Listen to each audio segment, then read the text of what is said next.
Amen.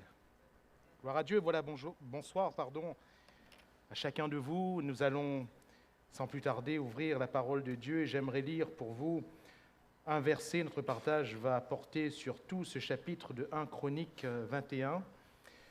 Mais j'aimerais, pour ne pas bien faire toute la lecture, nous allons bien revenir sur ce chapitre, lire avec vous et pour vous, si vous n'avez pas toutefois la Bible, quoique les versets s'affichent derrière nous, le verset 13, qui résume parfaitement bien la pensée de ce soir, simple pensée que j'aimerais laisser sur le cœur de chacun.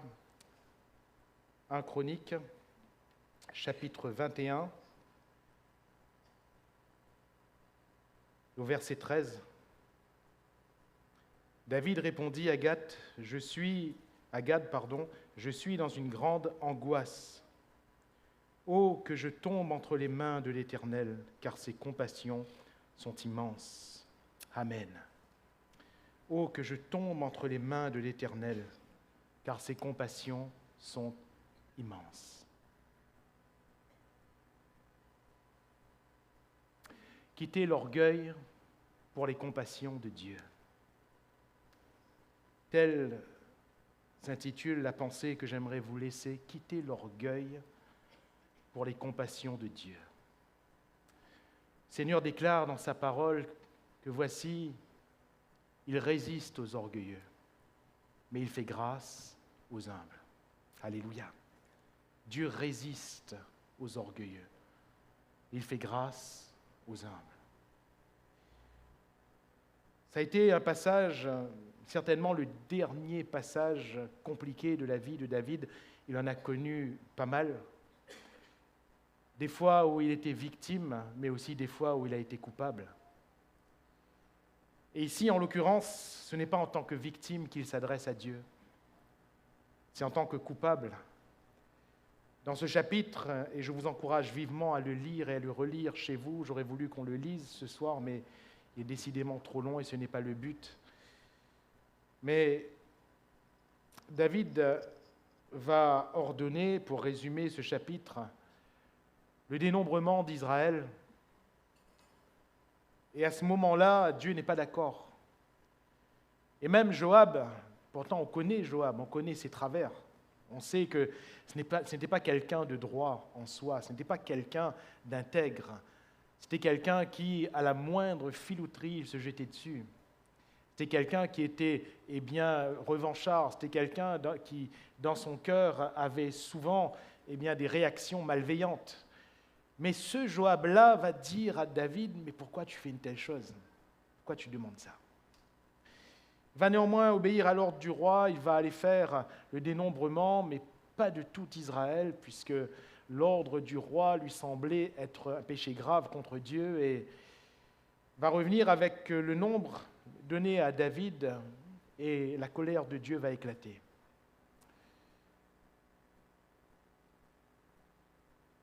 La colère de Dieu va éclater et le prophète va dire que le Seigneur, le jugement du Seigneur est sur Israël. Dieu va frapper Israël. Et c'est là où David va commencer à s'humilier et le prophète va dire, le Seigneur te donne le choix, choisis un des 3 fléaux. David va choisir celui de la peste en disant « Tombons entre les mains de l'Éternel », donc le verset que nous avons lu. Et puis à la suite de quoi 70 000 hommes d'Israël ont péri, ce n'est pas rien. 70 000 hommes, presque, on va dire plus que la ville de Saint-Louis. 70 000 hommes ont péri. Et à ce moment-là, donc, alors que l'ange de l'Éternel avait l'épée hors du fourreau, l'ange de l'Éternel était en train de frapper, l'Éternel va revenir, va se repentir, pas comme un homme qui se repent. Quand il est dit que l'Éternel se repent, ça veut dire qu'il revient sur ce qu'il a décrété, qu'il revient sur sa décision. Pourquoi? Parce que c'est un Dieu de grâce. C'est un Dieu de grâce. Tombons entre les mains de Dieu. Tombons entre les mains de l'Éternel, car ses compassions sont grandes, sont immenses. Et nous savons la suite sur ce chant d'Ornan.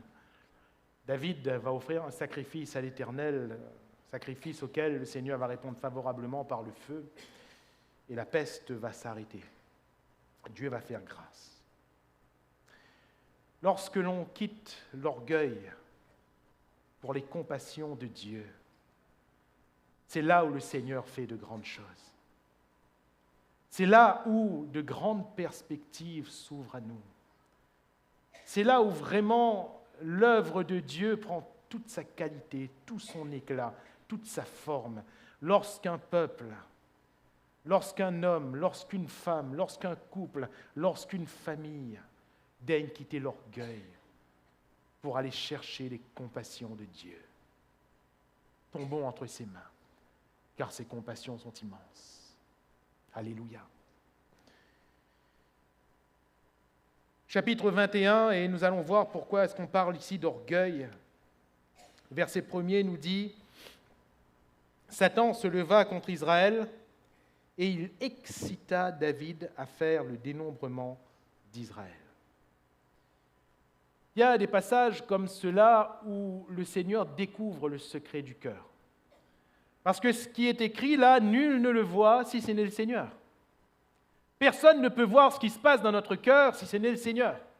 Personne ne peut voir l'action de Satan dans notre cœur si ce n'est le Seigneur lui-même. La question est de savoir comment Satan a-t-il le pouvoir de se lever contre Israël ? Comment Satan a-t-il le pouvoir d'exciter ce roi David, cet homme selon le cœur de Dieu ? Comment Satan a-t-il un passage ? Comment a-t-il une prise ? Mes frères et mes sœurs, normalement, quand nous sommes enfants de Dieu, Satan n'a pas de prise. Satan n'a pas de pouvoir sur nous. Alors comment ça se fait que là, il a un passage ? Parce qu'il a un passage. Il a un passage. Quel est ce passage ?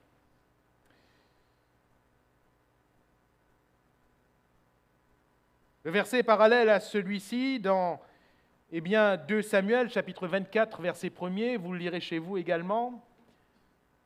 Il est dit que la colère de l'Éternel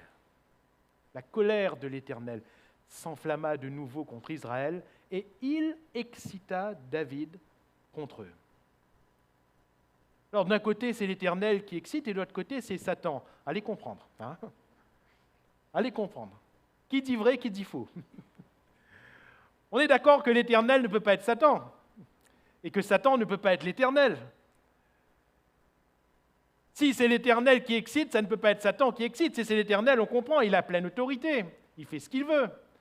Encore que, pourquoi est-ce que Dieu, tout d'un coup, il veut, on dirait, titiller ce David ? Est-ce que Dieu se plaît tout d'un coup à nous titiller ? Est-ce que Dieu se plaît tout d'un coup à nous prendre au piège ? Si c'est Dieu qui excite David, pourquoi est-ce qu'il fait périr 70 000 hommes du peuple ?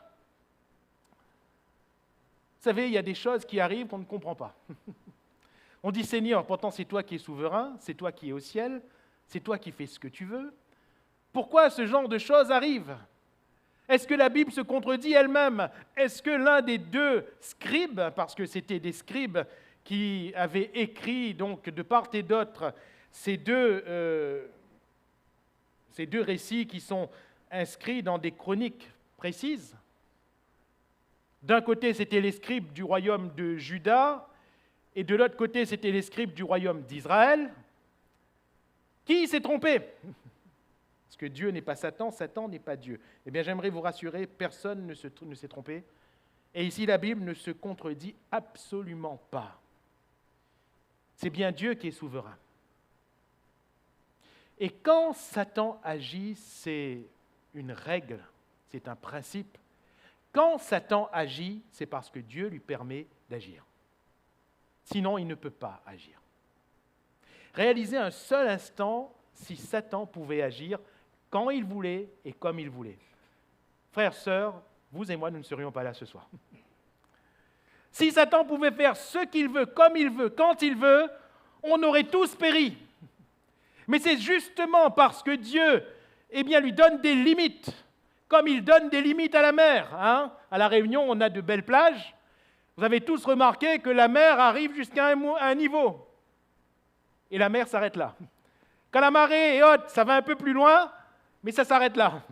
Quand elle est basse, Ça recule un peu, mais ça s'arrête là. La Bible nous dit que c'est Dieu qui donne des limites à la mer, afin qu'elle s'arrête là et qu'elle n'aille pas plus loin. De la même manière, Dieu donne des limites à Satan. Et nous le voyons, là encore, où le couvercle est un peu enlevé sur le monde spirituel dans le livre de Job, quand Dieu donne des limites à Satan pour son serviteur Job, en lui disant, eh bien, d'accord, mais tu ne toucheras pas. Ensuite, Satan, il argumente un peu, d'accord, tu le touches, mais tu ne lui ôtes pas la vie. Dieu donne des limites. Qu'est-ce que nous comprenons par là? Que si Dieu ne donnait pas de limites, Satan aurait tué Job. Mes frères et mes sœurs, pour ma vie et pour ta vie, si Dieu ne donnait pas de limites à Satan, il nous aurait tués. Jésus, il ne plaisante pas en ce qui concerne Satan et le royaume des ténèbres. Et qu'est-ce qu'il dit concernant Satan? Qu'il rôde, qu'il vient, que l'ennemi est venu pourquoi? Pour jouer canette avec nous? Que l'ennemi est venu pourquoi? Pour regarder, pour dire, je vais voir comment je peux jouer avec. Non! Égorger, dérober, détruire. Voilà ce qu'il veut faire. Il veut dérober, il veut égorger, il veut détruire, il veut voler. Il veut nous tuer et il veut détruire tout ce qui est à nous. Voilà ce qu'il veut faire. Et voilà ce que quelqu'un peut-être est en train de constater dans sa vie, dans sa famille, dans sa profession, dans tel ou tel domaine. Satan est en train de tout détruire. Et si Satan détruit, c'est parce que Dieu lui a enlevé cette limite.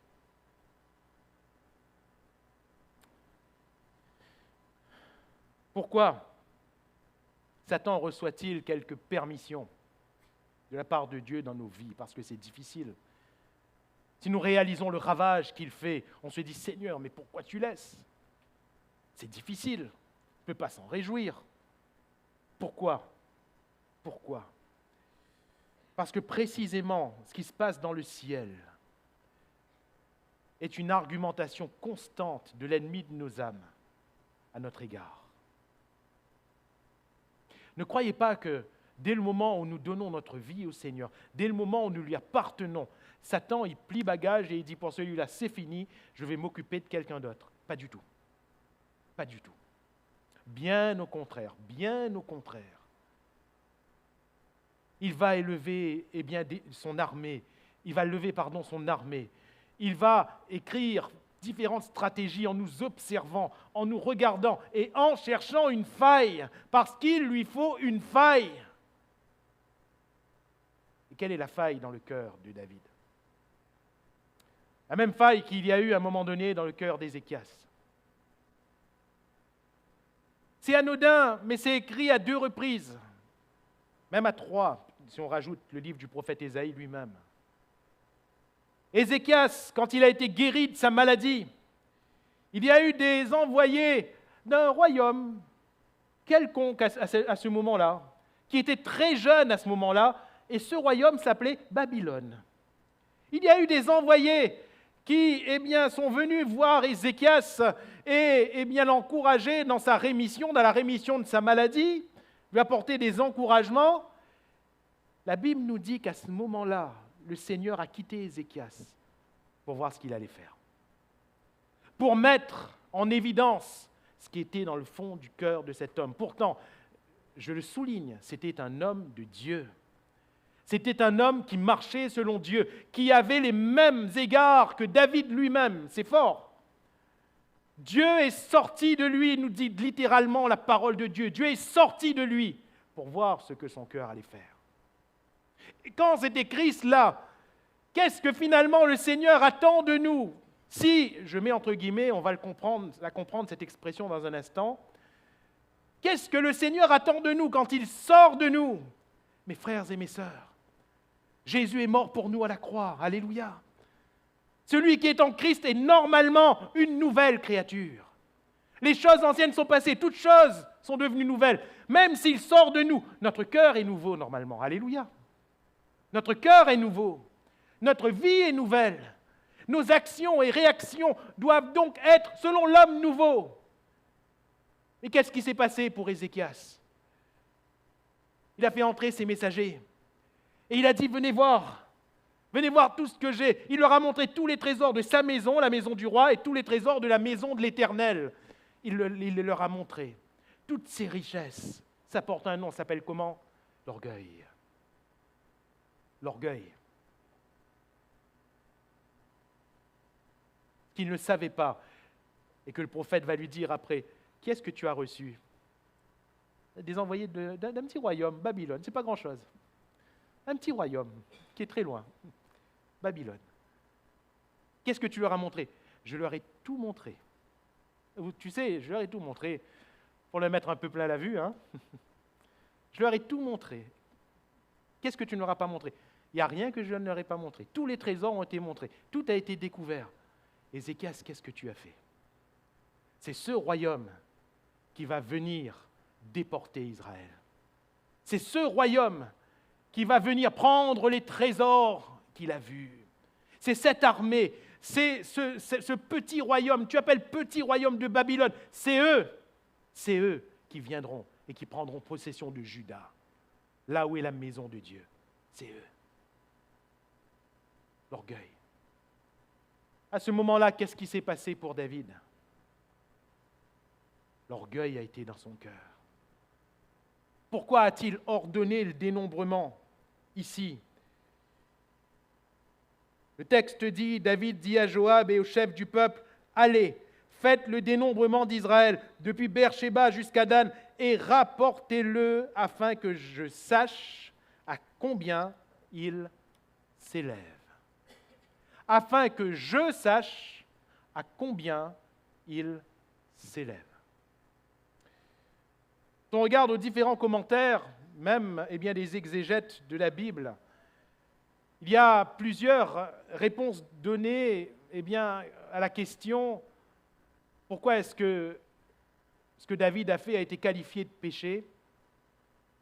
Certains vont dire que dans le contexte, il n'a pas suivi parce qu'il y a un rite à suivre pour faire un dénombrement. On trouve cela dans le livre du Lévitique. D'autres vont avancer d'autres raisons qui sont a priori valables, mais j'aimerais tout renfermer vers cette raison unique qui finalement a pu donner les autres raisons, afin que je sache à combien il s'élève. Quand on regarde au dénombrement, il y avait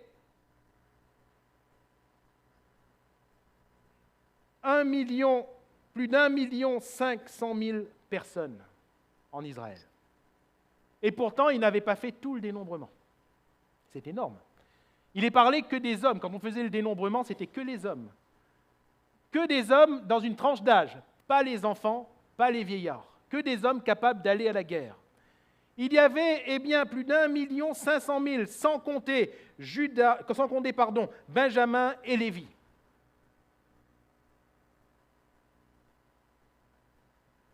Quand ils sont arrivés en Canaan,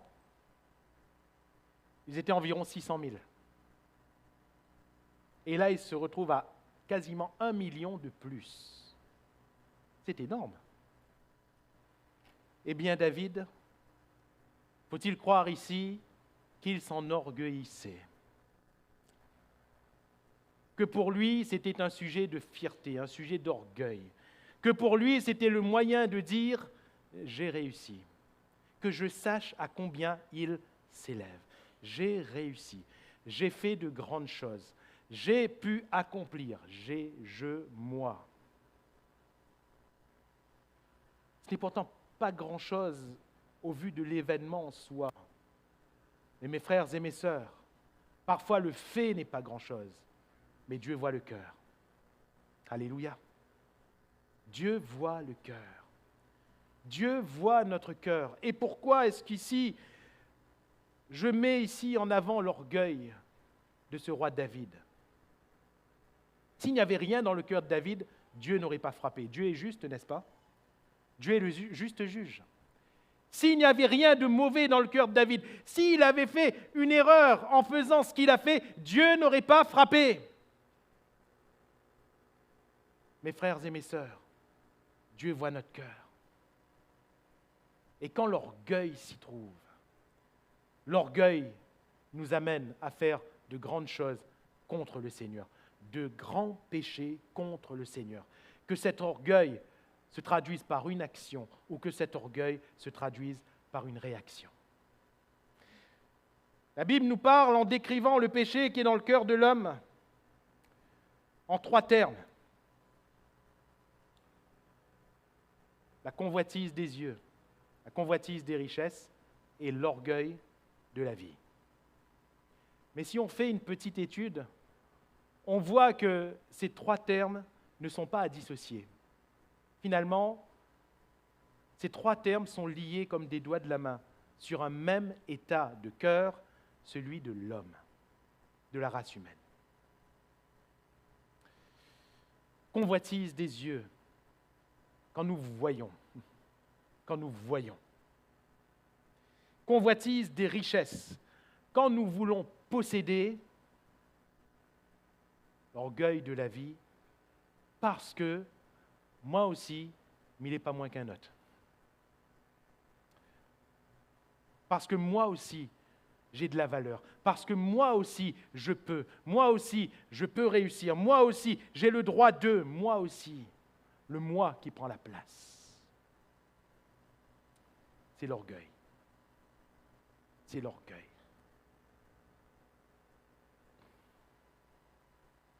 C'est l'orgueil qui va nous pousser à être jaloux. C'est l'orgueil qui va nous pousser à mal voir la réussite de l'autre face à notre échec personnel. C'est l'orgueil qui va nous pousser à répondre au mal par le mal. C'est l'orgueil qui va nous empêcher de pardonner notre prochain qui nous a fait du mal. C'est l'orgueil qui va nous faire regarder notre prochain avec des yeux tellement critiques que nous ferions mieux de les braquer sur nous, ces yeux. C'est l'orgueil. C'est l'orgueil qui va faire abriter dans notre cœur les pensées les plus sombres. C'est l'orgueil qui va nous amener à traiter notre frère, notre sœur de raca, à le maudire. C'est l'orgueil. C'est l'orgueil. Et mes frères et mes sœurs, tant que cet orgueil prévaut, nous péchons contre Dieu. Nous péchons gravement contre Dieu. L'orgueil va nous amener à refuser de nous soumettre aux autorités de notre société et même à l'autorité spirituelle de l'Église. L'orgueil nous empêche de nous soumettre. L'orgueil. Parfois même en réaction à une chose, à une décision, l'orgueil nous fait dire « Ah bon, elle a dit ça pour moi, mais on va voir s'il dit ça pour l'autre. » L'orgueil. L'orgueil. Comprenez, tout est rattaché. Les yeux. On voit, on regarde. L'orgueil nous fait regarder d'une manière mauvaise. L'orgueil nous fait penser d'une manière mauvaise. L'orgueil nous fait convoiter. L'orgueil crée en nous de l'envie. Ah, moi aussi, m'y gagne à cause, m'y gagne pas. Et quand on regarde à l'histoire d'Israël, c'est exactement ce qui s'est passé. Aaron et Myriam, le frère et la sœur de Moïse, n'ont-ils pas dit « Mais Dieu parle aussi par nous !» Mais à nous aussi. Pourquoi on n'a rien que pour lui? Coré, Dathan et Abiram qui ont soulevé une révolte contre Moïse et contre Aaron, n'ont-ils pas eu le même orgueil? Orgueil. À quand, en voyant cet or, ce manteau de Shinéar, tout ce trésor, n'y a-t-il pas eu dans son cœur cet orgueil qui l'a poussé à prendre? Pourquoi dans son esprit, il s'est vu riche. Et il s'est dit, moi aussi, m'y gagne être riche. L'orgueil. L'orgueil.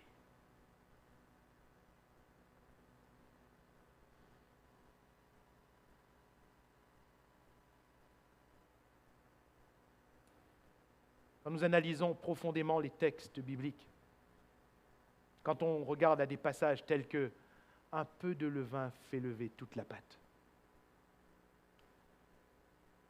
réaliser un seul instant ce que peut être ce levain.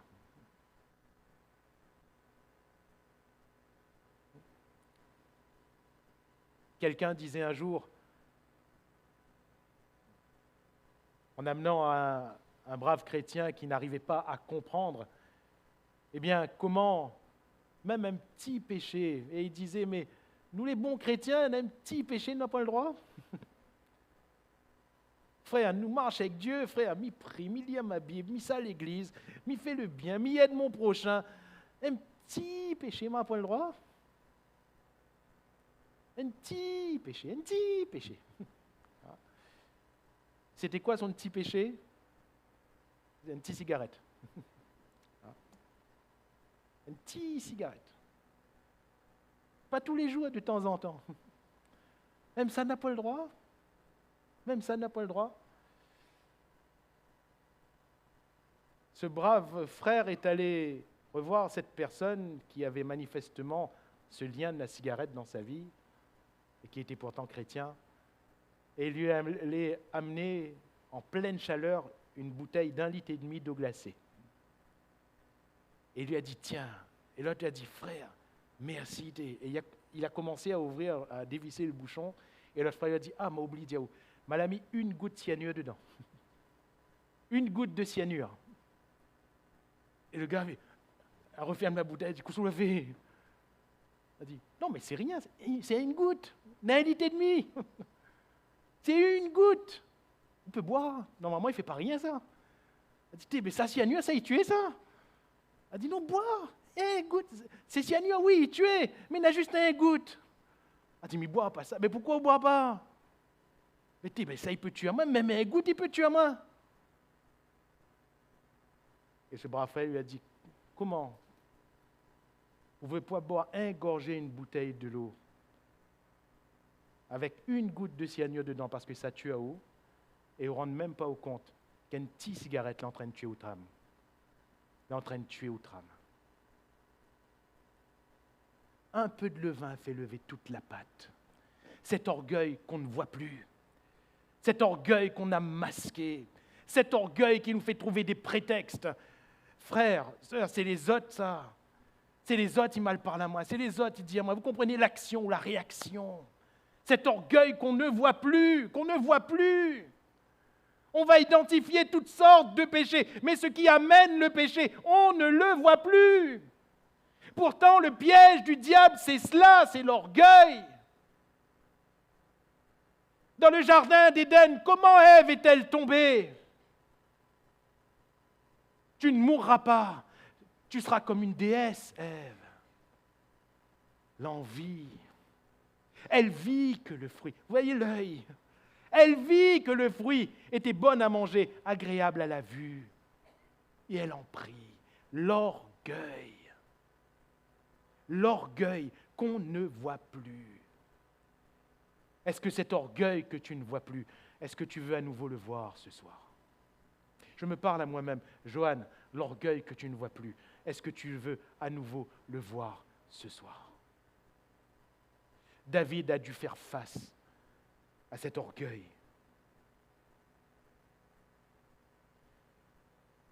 Le diable lui-même, Satan, qui était l'ange de lumière, qui était le chef de tous les anges dans le ciel. Rappelons que les démons, ce sont des anges déchus. Comment a-t-il été précipité? Pourquoi a-t-il été précipité? L'orgueil. Il a voulu prendre la place de Dieu. Qu'est-ce qu'il s'est dit à un moment donné? Pourquoi pas moi? Moi aussi, je pourrais. Pourquoi pas moi? Il a voulu prendre la place de Dieu. Il a été précipité. Il a amené l'homme et la femme dans le même piège. Et il veut nous amener dans les mêmes pièges. Et par l'orgueil, Satan a la main mise dans notre cœur, la main mise dans notre vie. On peut être très gentil, un peu d'orgueil. Ça y est, Satan a une prise. Et que dit Satan à Dieu? Tu vois, Seigneur, tu vois, Éternel, l'orgueil qui est dans son cœur. laisse-moi maintenant agir. Parce que cet orgueil-là, ce n'est pas ta marque, c'est la mienne. Ce n'est pas ta signature éternelle, c'est ma signature à moi. Laisse-moi agir, ça m'appartient. Laisse-moi agir. Vous comprenez, il a une prise. La colère de l'Éternel s'est excitée parce que Satan avait une prise chez David. L'orgueil.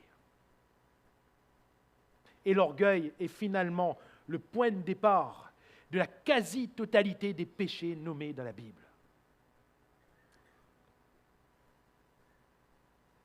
David est sur sa terrasse. Il n'aurait pas dû être là. Et tout d'un coup, il voit Bathsheba en train de se baigner sur sa terrasse. Et elle aussi, pour elle, David n'aurait pas dû être là. Il devait être à la guerre. David, quand il voit Bathsheba, il la convoite. Et c'est quoi convoiter? Convoiter. Je la veux pour moi. Comment ça se fait qu'elle n'est pas pour moi, elle n'est pas à moi, elle est pour un autre? Comment ça se fait? Je suis le roi, je vais la prendre. L'orgueil pousse David à l'adultère. David aurait dû régler cette question depuis longtemps, même ce petit peu. Il aurait dû régler cette question depuis longtemps. Mais à ce moment-là, qu'est-ce qu'on découvre? Satan a encore prise, parce qu'il y a encore de l'orgueil. Mes frères et mes sœurs, n'est-il pas temps pour nous de laisser l'orgueil, de l'identifier dès qu'il nous pousse à faire quelque chose? C'est le piège du diable par excellence. Comment ça se fait où laisse Aïd marche chez vous comme ça? Comment ça se fait où laisse ce mal-là arrive à haut? Comment ça se fait où réagit pas, où lève pas? Comment ça se fait? Comment ça se fait? Et si chacun, on se fait un bilan de notre cœur, combien de choses, combien de décisions, combien d'actions, combien de réactions avons-nous eues par orgueil? Par orgueil. Parfois, nous avons confondu l'orgueil avec ce qui est saint. Parfois, on a confondu l'orgueil avec le zèle de la maison de Dieu. Parfois, on a confondu l'orgueil avec le statut de l'enfant de Dieu. On a confondu. Il est temps de revenir. Il est temps de revenir. Le Seigneur s'est levé. Joab, pourtant, cet homme avait bien compris que c'était un péché contre Dieu. Et le Seigneur s'est levé. Le Seigneur a commencé à frapper. Le Seigneur a commencé à faire tomber 70 000 hommes. 70 000 hommes.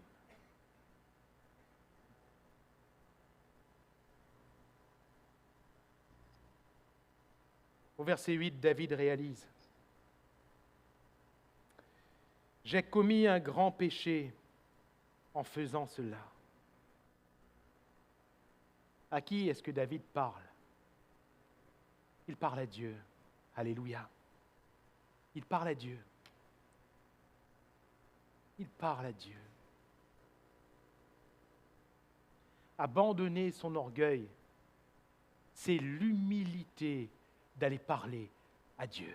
Alléluia. Laisser son orgueil ce soir pour nous, c'est avoir l'humilité de dire à Dieu: j'ai péché, pardonne-moi. Alléluia. J'ai péché. David a contemplé le désastre. Et il a dit: ah, c'est de ma faute. Ah, c'est de ma faute. J'allais presque dire, il était temps, et heureusement. Parce que combien de fois, quand nous contemplons le désastre, on ne dit pas: c'est de ma faute.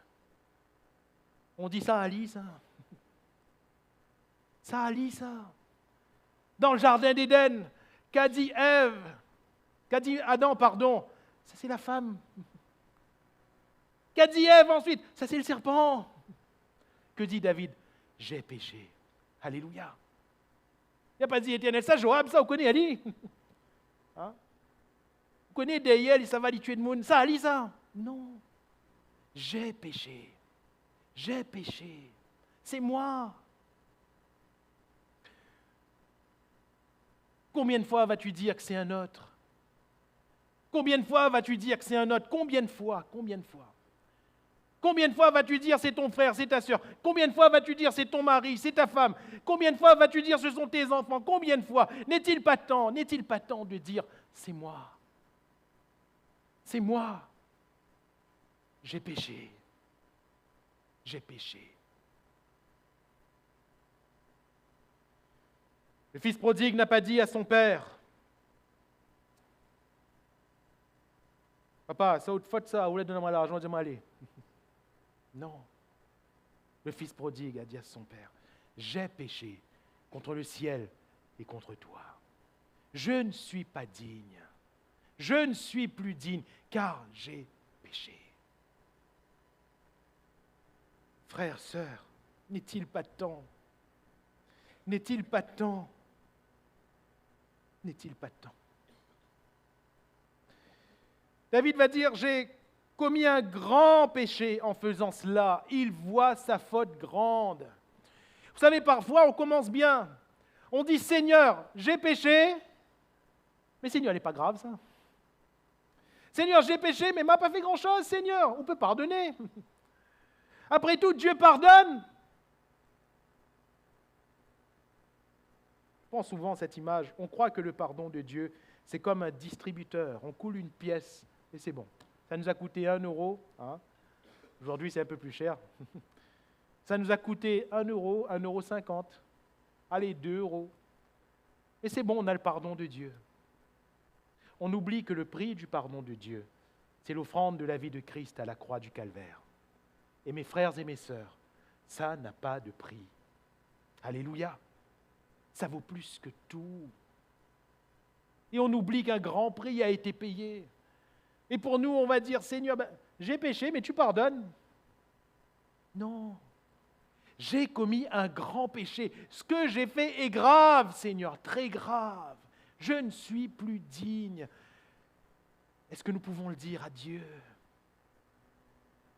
Est-ce que nous pouvons le dire à Dieu?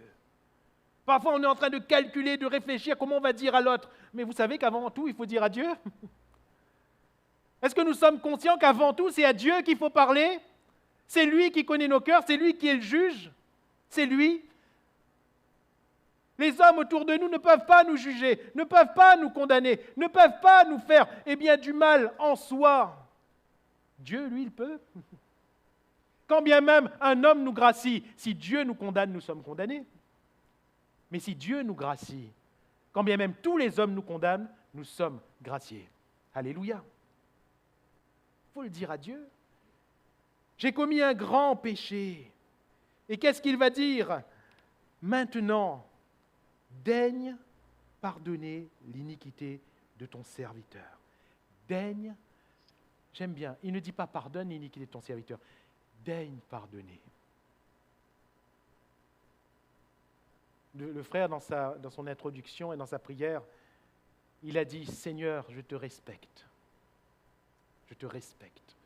Et j'aime bien ce terme, respecter, c'est craindre. Une crainte respectueuse. On voit que David, ici, craint Dieu. Il respecte Dieu. Il ne dit pas Dieu pardonne comme si qu'il donne un ordre, pardonne. Daigne pardonner. C'est-à-dire, Seigneur, si tu le veux, pardonne. Si tu le veux, pardonne. Alléluia. J'ai une bonne nouvelle pour nous ce soir.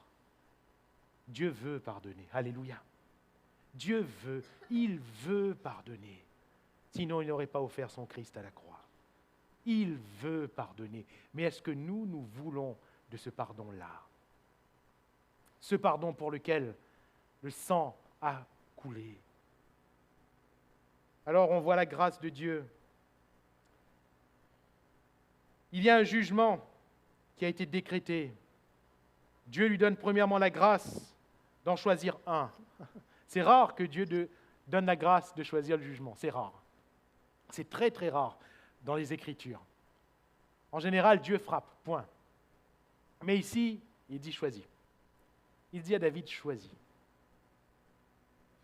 Mes frères et mes sœurs, est-ce que nous mesurons à quel point Dieu nous aime? Vous savez à quel moment est-ce qu'on mesure vraiment à quel point Dieu nous aime? Vous savez à quel moment? Je vais vous le dire.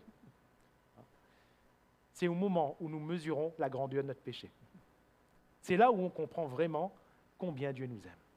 Tant qu'on n'a pas mesuré la gravité de notre péché, nous ne mesurons pas l'amour de Dieu. Tant qu'on n'a pas mesuré la gravité de la noirceur de notre cœur, on ne mesure pas la grâce et l'amour de Dieu. Dieu lui dit choisis. Choisis un fléau. Et c'est intéressant parce que là, je crois que quand Dieu lui dit choisis, Dieu veut voir encore son cœur.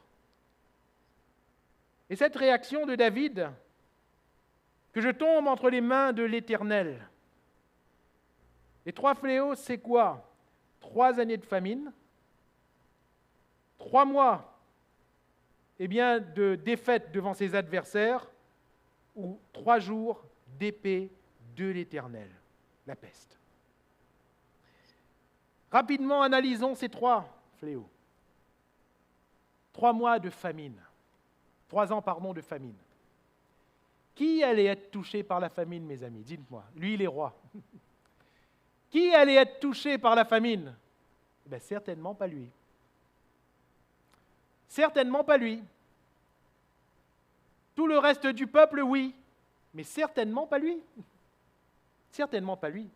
C'était une loi en Israël. Le roi d'abord. Le roi d'abord. Certainement pas lui. On comprend bien que si, on était toujours dans un cœur vain ici, en l'occurrence pour David, s'il était toujours dans ce cœur orgueilleux, il aurait dit, ok, les 3 années de famine, c'est bien. Après tout, moi je mangerai toujours bien. Moi je mangerai toujours. Il ne choisit pas les 3 années de famine. La défaite en face de ses adversaires.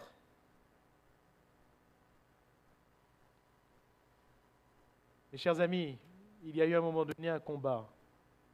Qu'est-ce qui s'est passé pour David? Il est resté chez lui. Il a envoyé Joab pour se faire tuer. Il a envoyé l'armée pour se faire tuer. Lui, il est resté tranquille chez lui. Pendant 3 mois, il est resté tranquille chez lui. Il était à l'abri. L'épée de ses adversaires ne l'aurait pas atteint. Il avait une armée de plus de 1 500 000 hommes. Ce choix-là aurait été aussi pas mal. Mais il considère quand même une chose. C'est quand il entend l'épée de l'Éternel, la peste. N'importe qui sur un plan humain aurait dit, David, ce n'est pas le meilleur choix pour toi, ce n'est pas la meilleure option. Parce que la peste peut t'atteindre.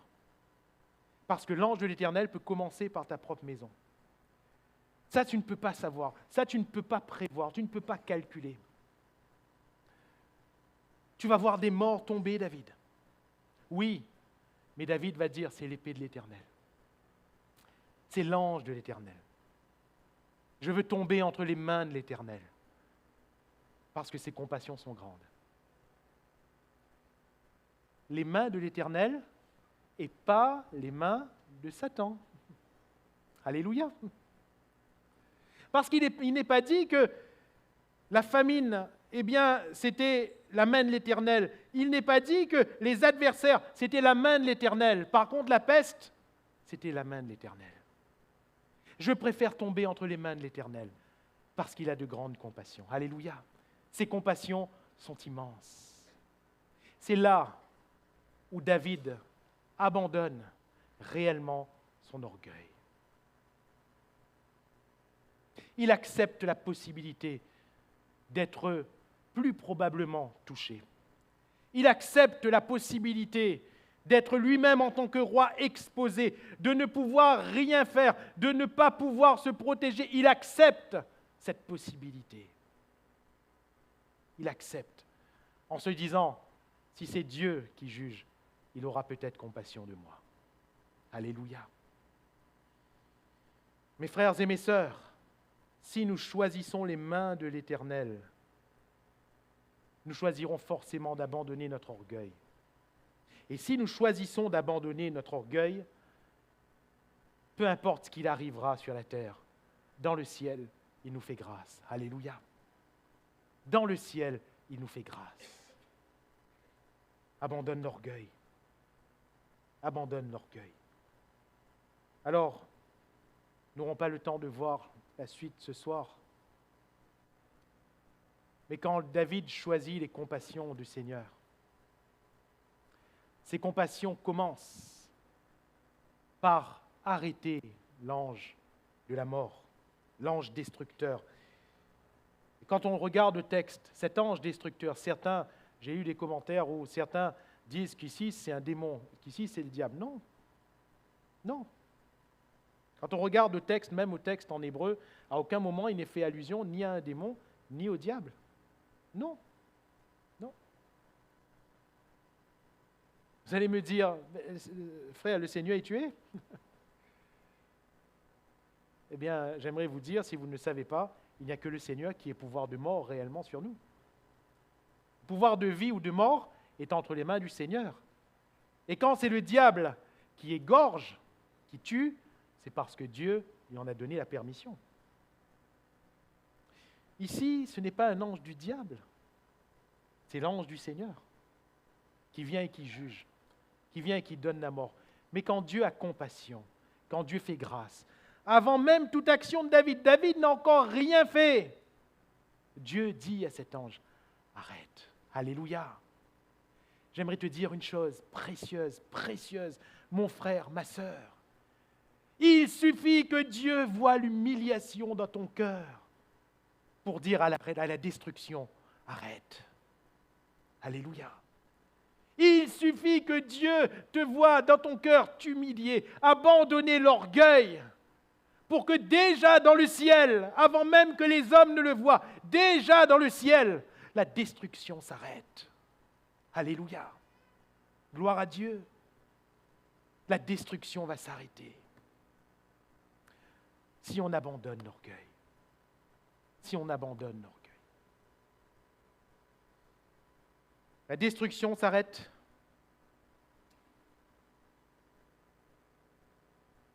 David peut élever un autel et offrir le sacrifice. C'est Dieu qui nous permet d'élever un autel ce soir et d'offrir le sacrifice, à savoir le Christ. David voit l'approbation de Dieu sur ce sacrifice. Christ est le sacrifice approuvé de Dieu. Comment? Par le feu qui descend. Et c'est une marque forte sous l'Ancienne Alliance. Le feu est descendu sur l'offrande de la dédicace de la maison de Dieu. Le feu est descendu. Et c'est ce feu-là qui devait être tout le temps allumé. Pas le feu étranger de Nadab et Abihu. C'est ce feu-là, le feu de Dieu. Le feu est descendu sur le sacrifice d'Élie face aux 450 prophètes de Baal et aux 400 prophètes d'Astarté. Le feu de Dieu est descendu. Et le feu de Dieu est descendu là, sur l'offrande de David. Parce que Dieu a approuvé, mes frères et mes sœurs, Christ est de tout temps approuvé. Mais Dieu a surtout approuvé quoi? Dieu a approuvé son cœur. Alléluia. Dieu a approuvé le cœur de David. L'Éternel jeta un regard favorable sur Abel et sur son offrande. L'Éternel ne jeta pas un regard favorable sur Caïn et sur son offrande. Vous voyez que l'offrande vient après. C'est toujours la personne d'abord. Parce que quand on offre à Dieu, quand on sert Dieu, quand on fait pour Dieu, le Seigneur, il approuve d'abord notre cœur. Alléluia. D'abord notre cœur. C'est ce que nous verrons demain après-midi avec les jeunes. Le service est avant tout le service du cœur. Le service du cœur. Tombons entre les mains du Seigneur. Seigneur, j'accepte ton châtiment, car tu es un Dieu rempli de compassion. Tombons entre les mains du Seigneur. Et Dieu envoie son esprit. Alléluia. Nous l'avons chanté tout à l'heure. Le feu de Dieu qui descend, c'est le Saint-Esprit qui descend. Et enfin, les perspectives de Dieu. Ce lieu est précisément le lieu où va être la maison de l'Éternel, le temple de Jérusalem. Le lieu où David offre, c'est là. C'est le lieu qui doit marquer un drame, et c'est le lieu qui va au contraire marquer la présence glorieuse du Seigneur. Alléluia. Ce qui doit marquer un drame de notre vie par rapport à la destruction qui est autour de nous. Le Seigneur en fera une gloire pour lui. Alléluia. Une maison de gloire. Notre cœur doit devenir l'habitation du Seigneur. Alors mes frères et mes sœurs, ce soir, voulons-nous quitter l'orgueil? J'allais dire, voulons-nous enfin? Voulons-nous l'identifier? Voulons-nous le combattre, voulons-nous le détruire? L'orgueil. Parfois, nous détruisons, nous combattons ce que l'orgueil produit, mais nous ne détruisons pas la source. Nous ne détruisons pas et nous ne combattons pas la source, l'orgueil qui est en nous. Et si chacun regarde en lui-même, si chacun fait une analyse du mal qui a été produit dans sa vie et qui a amené la destruction, d'une mauvaise parole, même à son épouse, à son époux, si on analyse en action, même en réaction, cela provient de l'orgueil. De l'orgueil. Il est temps de laisser cet orgueil ce soir. Il est temps de revenir au Seigneur ce soir. Il est temps d'abdiquer et de mettre sa vie entre les mains du Dieu rempli de compassion. Il est temps de revenir au vrai sacrifice, à celui-là seul qui nous coûte. Et David va dire dans ce passage, « Je n'offrirai pas à l'Éternel un sacrifice qui ne me coûte rien. » Ça lui a coûté quoi, mes chers amis? Certes, ça lui a coûté de l'argent, mais il en avait. Il en avait. Quand on étudie la Bible, on voit que David était à la tête d'une richesse qui se montait aux milliards d'euros. Il en avait. Il en avait. Donc ce n'est pas quelques pièces qu'il va sortir qui lui coûtent ici. Qu'est-ce qui lui coûte concrètement ici? Il abandonne l'orgueil. Alléluia. Il reconnaît qu'il a péché. Il reconnaît qu'il a commis un grand péché. C'est notre cœur. C'est notre cœur.